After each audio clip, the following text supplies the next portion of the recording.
যখন আপনি সফল হয়ে যাবেন না, দেখবেন আপনার আশেপাশে তখন মানুষ আপনার পক্ষে সবাই এসে গেছে। ঠিক কিনা জোরে কথা? যারা আপনাকে দেখে নাক সিটকা মারতো, যারা আপনাকে দেখে ঠাট্টার ইনসাল্ট করতো, আপনি সফল হন, দেখবেন না না ওকে তো আমি পড়াইছিলাম। উস্তাদ বেড়ে যাবে তখন। ওকে আমি উৎসাহ দিছিলাম, ওকে আমি বলছিলাম যে তুই পারবি, তুই পারবি। ঠিক কিনা জোরে বলেন? আপনি দেখেন আমাদের যুবকরা যারা গরু পালে, আসলে অনেকে অনেকে স্মার্ট স্মার্ট যুবককে আমরা দেখি কোরবানির হাটে গরু নিয়ে যায়। অবশ্যই করবেন, কোনো লজ্জা নাই। চুরি না করে বাদাম বিক্রি করেন, আল্লাহর কাছেও সম্মানিত, দুনিয়াতেও সম্মানিত। ঠিক কিনা জোরে কথা বলেন?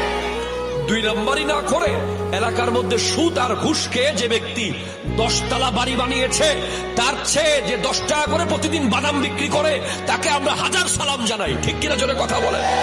আরো জোরে বলেন, হাত ধরে বলেন, ঠিক কিনা বলেন?